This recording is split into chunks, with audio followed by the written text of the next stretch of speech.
So just gonna hopefully get this thing going. And we're recording. All righty.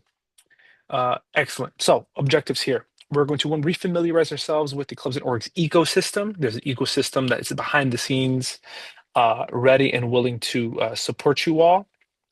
RSO resources can give you a sense of what resources are available to you. And then again, a Cal Poly Now refresh when we go into the live demo. But first, attendance. This is really, really important because we want to make sure to grab the attendance for folks. So if y'all focusing, just humor me for 30 seconds. I'll go ahead and scan the QR code for me. It'll ask you to log into Cal Poly Now. If you can do that for me, that'd be awesome. So we're able to record the attendance for folks in this session. So just give about 30 seconds for y'all to scan the QR code really quickly. Uh, Again, I appreciate it very much. It really helps us with showing that these sessions are of benefit for folks, right? That really this is part of the work that we do in supporting our registered student organizations, our recognized student organizations on campus.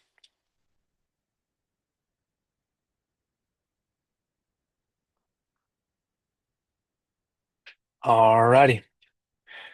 So again, I'll go back to this at the very end, so I don't want to spend too much time on this, but thank you again for the attendance check-in. Thank you so very much. So the clubs and orgs ecosystem, the best way to understand the ecosystem of support that clubs and organizations, really just that we have for RSOs, which again are recognized student organizations, is a tripod, right? You have club scheduling, clubs organizations, and ASI club services. Now, who does what, right? Clubs and organizations. That's myself. That's Ashley Jones Lee. That's Sarah Hawkins. Uh, we are in charge of things like waivers, trainings of registration, event requests, right? Which essentially, an event request for a refresh is essentially a risk assessment, right? Of like what your club is doing, right? From the basic, we're just meeting in Baker 101 all the way to we are hosting a massive event with multiple moving parts and everything in between, right? In terms of assessing the risk and ensuring that all policies and procedures from both the CSU and Cal Poly are being met so that you can have a successful and thriving event for your organization.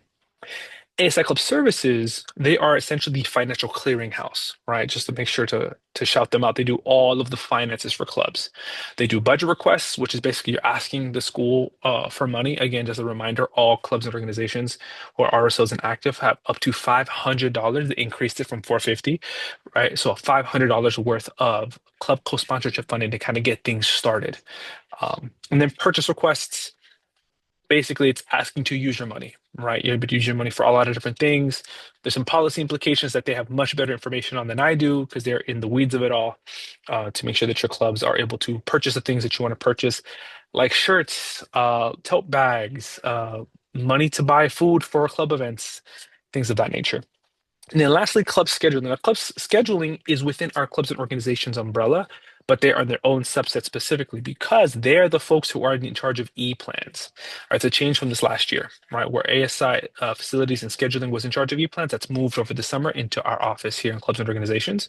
They are in charge of e-plans and space reservations. So you'll notice if you've already kind of done e-plans, it's not ASI e-plan replying anymore. It's clubs scheduling replying now. So kind of a shift, but again, it's more in-house. We're able to streamline things a bit more consistently when it comes to event request, e-plans, registrations, trainings, of all that good things. So moving here, RSO resources, right? So that's the tripod, right, of folks of what we do, kind of the areas we cover. But these are resources here that are also readily available to you on the front end, right? Because the tripod, that's ourselves as staff members, always here to help. But here are the different resources. So there's the RSO Support Hub, and we'll kind of go through where to find these things specifically during the live demonstration. But the RSO Support Hub is new. We launched it last year, and it's been kind of an intake, right? ITS has their service, their service desk. This is kind of our version of that for clubs and organizations, right? When it comes to trainings, purchase requests, event plans, kind of the whole of RSO life on campus. You get to basically fill out the form, select the area of concern, and then we go ahead and assign it to the appropriate people to reach out to you to work with a specific issue and or need that you need addressed. Secondarily, you see the phone tree. Please write this number down. Again, I'll show you where to find it on Cal Poly now, but it's always good to take a picture of it. Again, this is our new phone tree. Just in case you're on the move and you don't have access to your email, you can definitely call this phone tree. It'll ask, give you a nice little intro and give you the menu of options, right? Press one for club services, press two for e-plans, press three for club sports, etc., etc. Um, it connects you to our direct phone lines here, and we're pretty good about it when we're not meeting with students or elsewhere for other meetings. And if we can't get to you, leave a voicemail and we'll get back to you because we have access to our voicemails to get back to you. And then lastly, again, oh, pardon me, the go-to guides, right? The go-to guides are a fantastic resource for you to kind of work with and save onto your desktop, onto your browser history, onto your bookmarks for e-plans, event requests, transition, elections. Again, we'll show you kind of where you can find them generally. But again, these go-to guides are fantastic for kind of getting the one, two, three of it all, right? The step-by-step processes of how to, again, submit an e-plan, how to conduct transitions, how to go about elections, to support. Again, we just transitioned, but still, never a bad idea to think about it too early. And then lastly here, before we get into the live demo, is club officer requirements. A lot of times we get questions around, club officer status, the status of a club. Am I eligible to be an officer? Um, does my event coordinator or does my secretary have to do the club officer training, right? Questions like that kind of pop up. And so to make sure to clarify a few things, we operate under CSU Executive Order 1068 and Campus Administrative Policy 620. Lots of jargon in the back, but essentially what really kind of it boils down to with you all are the only required officers for an RSO to be, recognized and active are president, treasurer, and advisor. The only other additional step in terms of people is having a minimum of 5 people on your roster, right? Most folks kind of have that covered, but especially when it comes to recognized officers or required officers, president, treasurer, advisor. For the student side, president and treasurer, and this also involves the optional co-president and co-treasurer, right? Again, you can add them, but they're optional. They're not required to be an RSO or recognized. Have a minimum 2.0 GPA average, not be on probation of any kind, be enrolled in at least 9 units, and then have completed your club officer and advisor training. Right, that last one for training applies to all required officers. That's president, that's treasurer, and that's advisor. Right. It also includes the co-president, co-treasurer, and co-advisor should you add them onto your registration. And again, I have it here on the side, we really use these as a framework because you are here as a student first, right? Clubs are a fantastic, incredibly integral part of what we do from a student first perspective, from a holistic growth perspective, but you're here to to get your degree. We want to make sure that you complete that, right? That's kind of the primary goal here. So if you're struggling, if you fail to meet eligibility requirements, it's a policy, you're not eligible, but that does not mean that we're not here to help, right? Just because you're not an official officer, registered under these kind of requirements does not mean that we as an office are here just to help, here to support you. So again, we are always here to support.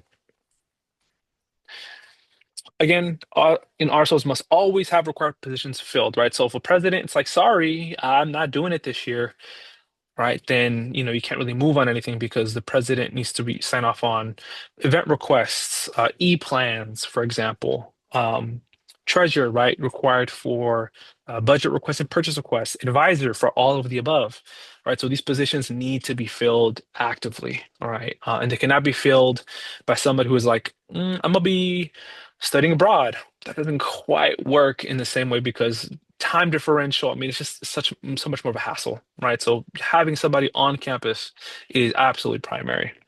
And again, a quick little refresh. If you need to change an officer, because sometimes it happens, right? Like I got too many classes, I'm not able to fulfill these duties. I'm graduating this quarter, what have you. Um, to make an officer change for president, you need to re-register the whole organization, right? If it's a president, you got to re-register the whole of the organization. However, uh, for other required positions, right? Again, specifically treasurer and advisor, the president would submit what's known as an organizational change form that you can find on Cal Poly now in the forms section, right? So you don't have to re-register the whole organization if you're adding a co-president, removing a co-president, adding a co-treasurer or changing treasurers or adding or changing advisors. That's a whole different process. You don't have to re-register the organization as a whole. Just submit the organizational change form. Again, same requirements still apply, right? As I mentioned before, but just gonna make sure that we don't feel the need to re-register every single time. You'll notice on your management page the option to re-register. The option is there all year long, just in the event that you need to change officers, specifically the president. All right, so that way you don't have to turn it on and turn it off, just kind of on all year long. And then something fun for just all RSOs is all other positions are really at the discretion of the club, right? The club has the ability to create positions and assign positions as they see fit, given their bylaws and elections that they have, the way they run things essentially. So you do not have to run by our office that you want to add a social media officer. Totally up to the organization. You can do that because, again, you are autonomous in your own way when it comes to the running of your organizations within policy and procedure, obviously. So we're going to really step into the Cal Poly Now demo. We're going to kind of go into a live demonstration here. So I'm going to click here and get started with Cal Poly Now. So we know it, we love it. Cal Poly Now. Uh, Again, you'll log in, main home screen, you'll see here. I want to kind of point out a few features here. Um, Again, you'll see here on the left-hand side, you see all the different tabs, right? Home, events, organizations, news, forms. Again, if you go to the forms tab, right, it's kind of, I mentioned where a lot of the forms live. So for example, there's the club officer training, right, for 25, 26. Um, PayPal button request form for folks who are doing, giving away food or selling food on campus. For the once per quarter allotment that campus dining gives RSOs, there's the application for a temporary food facility permit. For club sports folks, you may already have, be here for excusal letters, jar applications, et cetera here. Um, and so again, this is where all the forms are going to be at. And again, for presidents, they're going to be able to see the organization change form up here. Because I'm not a president, I don't get to see that form, right? So again, some forms are locked behind specific admin permissions for the system. So here we go. All right, back to the starting page. I want to point your attention, if you scroll all the way down to the bottom right campus links, you'll see club support hub, your go-to guide to club management. I'm just gonna click on this first one here. It'll pop up a brand new tab, and here is that RSL support hub I was mentioning earlier, right? I would bookmark this page. We're never gonna move it from that bottom right-hand side, but it's just good to have easier access. And again, here you go, right? ASI Club Services, clubs and organizations, book an appointment, find a club event, submit a form. As you kind of scroll down, you'll see, Sarah D. Hawkins, myself, Ashley Jones Lee, our Emily Johnson, our new staff member for ePlans. And again, here's the support ticket form, right? What club is this for? What's your question? How can we help you? You can upload a screenshot, all those different things. And how do you want to be contacted? Kind of lets us know how best to reach you. And you submit, we receive it, we assign it, and we get right to work. I'll go back here. So the second thing I'm going to point attention to for resources on Cal Poly Now is the second one, your go-to guide for club management. Bam. I would bookmark this page too, right? This is the one-stop shop for all things resources for RSOs, right? Again, there's a support hub, there's a support ticket, there's the number again. And it kind of, as you scroll down, we've kind of broken it up by that tripod, right? You have your events, your finances, and general club management, right? Your go-to guide for club events, your go-to guide for e-plans, Cal Poly event requests, selling food on campus. Again, it really gives you a step-by-step. Again, I'll go to selling food on campus, right? That's kind of a big one where a lot of questions pop up, right? Gives you, some key guidelines, a step-by-step process, it really kind of lays it out so you can follow it and kind of get to where you want to go faster, essentially. Again, as we scroll down again, ASI Club Services, you have your budget request, your purchase request, and this handy dandy club finance guide. For the treasurers and folks who deal with money in organizations, I would definitely just download this as a PDF file. It's about 30 pages, but it has much more in-depth detail on the ins and outs of club finance, right? In terms of how to properly submit a purchase request, what is and is not acceptable receipts, Don't questions around donations, questions around reimbursement, like all of those things are in much more detail in that PDF. And again, it's just a really good resource to have on hand. Again, you don't have to memorize it top to bottom, but again, it's a really good way to control F a search really quickly to say, yo, let me see if I can figure this out really quickly. Oh, there it is. Fantastic. This is the form. This is the procedure. But again, if you're still lost, if it's a bit more nuanced, again, there's a support hub. Again, you can submit a form and ASI Club Services will reach back out and give you the information that you're looking for. And then lastly here, general club management. This is where, our area in clubs and org lives. How to manage organization, again, make changes, elections and transitions, how to start a new club, all that good stuff. And so now we're getting to the fun part with the last, I'll say maybe 5 more minutes before we take questions here. Top left-hand corner, we're going to go up here and we're going to go down to my organizations. If you're, again, you're president, you're treasurer, you're a member of an organization, you most likely will see this on your My Organizations page. We're going to go to the Musty Fan Club. It's our faux demonstration club. So what a typical, Cal Poly Now club landing page will be for most everybody on campus, right? Meeting times, officers, who else? But if you're an officer with permissions, like the access, you're going to see this Manage Organization button up top. You click on here, right? Most folks know how to do this. Bam, here we are. Right. I affectionately call this the back page because this is where you actually manage the organization. Couple nice little like refresh tips for folks. There's a lot of good functionality, a lot of cool functionality when it comes to this back page. This create event button is how you start your event request process, right? So you'll submit your e-plan. You can go to go to that for submitting e-plans. It'll kind of give you the direct link for that. Again, here, create event, essentially your event request start. We go to roster. You'll see your roster, your primary contact, all these different positions. Fantastic, amazing. You'll see who's pending, perspective. Cool couple features here to want to make sure to point out. The messaging feature, really quickly here. Folks have the opportunity to mass message everybody in the organization with just a few easy steps, right? If you click this plus create message relay, this is where you can basically create a message relay to your entire organization, right? You can, title could be social bonfire, right? You get to select who receives it, right? If it's only for board members, right? You can select just the board members and what they do. And it kind of gives you how many folks will be eligible. If you want to select everybody, select all, guess what? It selects everybody in the organization. Or just specific people kind of on the side, right? Once you do this, let's just say test number smiley face. Bam. I could create. It creates this message relay. I copy and paste it. It lasts for 24 hours. Copy and paste this into the to field of my email. I could type in what I'm going to type in. I hit send, and everybody who you already preloaded in terms of eligible recipients gets that email. So it's really, really easy for you to message everybody about the socials, the events, the meetings, changes, elections, whatever have you. It's really, really easy to message everybody. So you're not copying and pasting 10, 15, 20, 100, 200 emails into your BCC field.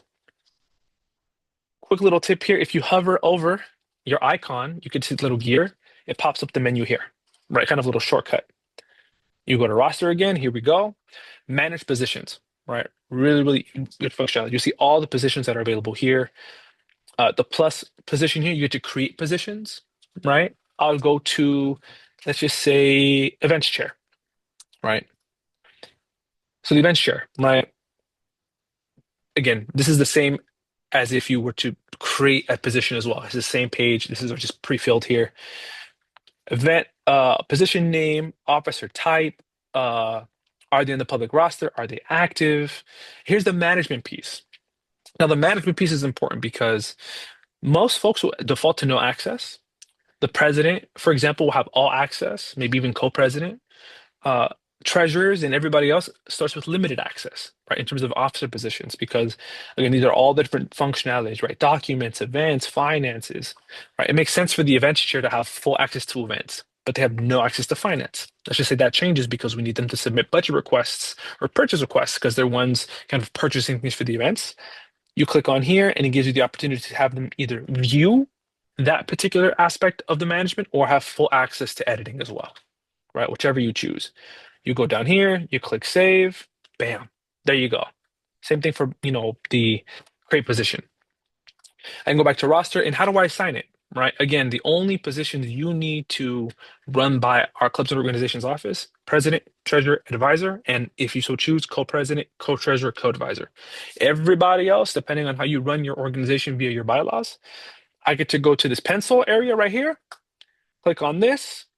There you go. All the different, folks that you have that you can assign, right? Let's say I want to assign the vice presidency. Bam, you click save. And there you go. Ashley Jones Lee, you are now the vice president of the Musty Fan Club, right? Again, you'll notice that certain positions will be grayed out, for example, like this member or treasurer or again advisor, president. Again, that's the system basically preventing you from making those changes because those are admin level changes that we need to conduct on our end here. And then lastly, inviting people really, really quickly. You can enter up to 500 emails below, right? Like, I know Cleffer just happened not too long ago. You might have a giant spreadsheet. You might have a lot of emails. Okay, cool. How do I find the time to send all these emails out? You can essentially add an email. So I'll just add my own here, for example. Type in the email.edu. Again, comma or one address per line. Let's just say here. Add email addresses. Oh, it's invalid. I wonder. Probably because I'm already on the roster. But let's just say, here we go. I can invite them as a member or again as a position. Again, most of the time you'll have either positions or just member. I would just add a member for the time being, just to make it a little bit easier. Send invitation, and then bam, there you go. Right, invites have been sent. They'll get a nice Cal Poly Now email saying, "Hey, you've been invited to join the Musty Fan Club, the men's basketball team, whatever the case may be." Again, hover over the icon, you get this thing here. And again, there's so much availability for you all in terms of editing the about page, right?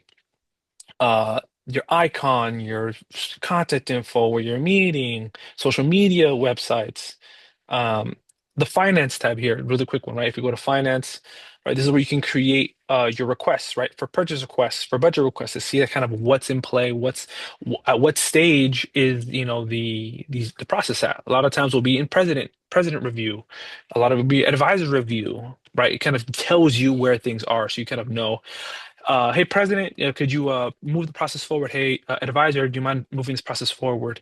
Et cetera, et cetera. Go up here, create purchase or budget request. I'll click on budget to give you a sense of kind of what's here. Again, right, these are all the different things that you folks have access to, right? Co-sponsorship, right, up to 1,700 per year, right, for specific events, right?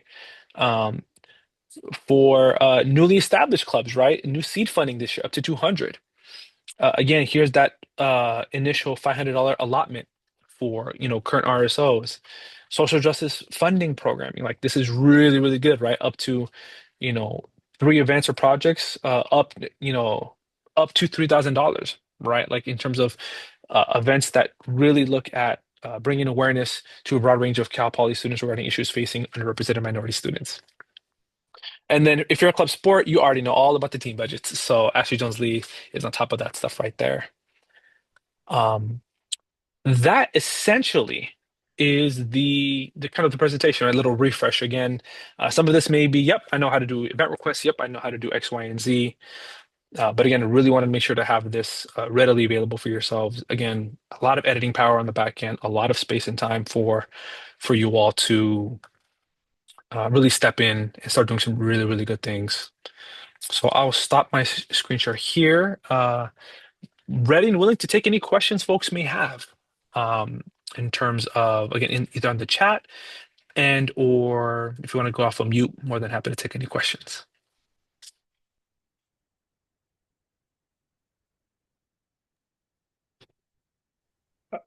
I got a question. Absolutely. So I was looking at my basic cap right now and I'm the advisory for the BSU. I see that they're trying to submit a request form, a reimbursement form, but for some reason, when looking through it, I see my name's not the advisory for it Mm, get approved or denied, but however, I'm still getting the information and not but the email saying like, hey, please approve review it or not. yeah, Yeah. approve it or not. Yeah. For sure. So for that, I mean, we can talk when kind of offline because again, that's a very specific case where I'm making sure that Oh, that sorry you about are that. listed. No, no, this, but it's a good question, right? Like, what happens if I'm getting the emails, but something, then something must be up with the system, essentially, right? So, again, it's a perfect example of a potential RSO ticket. Like, hey, I'm the advisor. I'm having trouble with this purchase request. I'm listed, but I'm not able to kind of reach out. And then you would reach out to club services and they'd be able to say, hey, like we can see that this is it, but you're not listed as an advisor for some reason. Then I would get tagged in and say, hey, okay, let's double check and make sure the system's doing what it's supposed to be doing and that you are currently listed or you are listed. Okay, cool. Let's dig a little deeper. Right. So it's kind of a great, like, example of multiple resources working at the same time to make sure that we address any particular issue. So now that I know that's happening, I can go back and say, let me double check the roster and let me double check what's going on, um, and fix what needs to get fixed. Thank you. No, of course. Thanks for the question. Any other questions, comments, things that are unclear? Hey Ernesto, I was looking under the hyperlinks that you were showing at the bottom of Cal Poly Now and the club support hub. It says access denied when I try to use it. Ooh, that's really interesting. That should not be the case. For the support hub for Capilano, are you logged in? Yes. Ooh, that's interesting. Okay, that's good to know. Reach out to me out offline, just because that might be that's a weird case. You should be able to access it because you are logged in. So maybe something's funky happening in the back. But good question nonetheless. Okay, thank you. Of course, of course, of course. I see here, um, here direct. Let's see. For any again, most things when it comes down to events, especially when events around like free speech, for example, it's a really good one. Um, there is you totally are able to submit an event request or e-plan event request to kind of have like if you're trying to preserve space on campus to host, say a teach-in, say a march. But usually when it comes down to free speech activities, I would direct us to the brand new freedom of expression. It's your voice. It's your right. Voice it from the dean of students. This is a really good resource start, simply because that's a really good way to uh, kind of get things started when it comes to like free speech activities. Again, organizations, RSOs have free speech rights, free expression rights under the First Amendment. Supreme Court ruling has said that uh, clubs and organizations have free speech rights like individuals. And so, given that there are resources that are here, again, this being one of them, the dean of students being another, to kind of reach out and say, "Hey, we're planning to do X, Y, and Z thing. We want to make sure we're able to do it, and voice our opinions, voice ourselves and express ourselves." But for those specific questions, if you kind of have more kind of in depth, feel free to reach out to myself. We can talk through it. I can give you the resources, and we can really figure out like how best to support the organization in moving forward with that activity. Should that be something that folks want to do? So. Good question. Any other questions before we end the session here? I have a question about the roster. Hmm. Um, I am not sure if I, as president, can change like positions. Because I think my advisor was the one that changed it, but only did the three important ones. So her name as advisor is okay, and then president, me, my name is there, and treasurer is correct. But I'm there twice because my previous position was secretary, and I'm wondering how I can update this so it's like current. Definitely. So, as a clarification point, Mhm. the only way that presidents, treasurers, or advisors get updated is through our office because it's locked behind those Okay. admin things, right? If you are, and I've done this like a dozens of times already this year, where somebody will have position of secretary and they become president. I do not go in and remove secretary from them. I just add that position of president or treasurer. Right. So what you can do is you can go into Cal Poly now, go into the roster section, and you'll see the pencil on the right-hand side of that person's name. You click on that pencil, it should give you access to either select or deselect secretary. Right. It should give you that permission because that's not locked behind anything other than who has ability to access the roster, which the president should have access to to editing that part of the roster. Okay. Yeah. And if not, please reach out to me directly so that we can figure out if there's anything kind of funky happening around the system. Because the system is really powerful, but it's not perfect, right? So there could Okay. be some funky things happening in the background. It's like, oh, it's just something's up. Silly spaghetti code in the back is just not working out the way it's supposed to, things of that nature. But you should be able to edit that part, at least the secretary part, when it comes to yourself or anybody else on the roster. Okay. Awesome. Yes, I see it. Awesome. Mhm. Thank you. Perfect. Of course, of course, of course. Happy to stay on for another few minutes here. I'm gonna just end the recording now.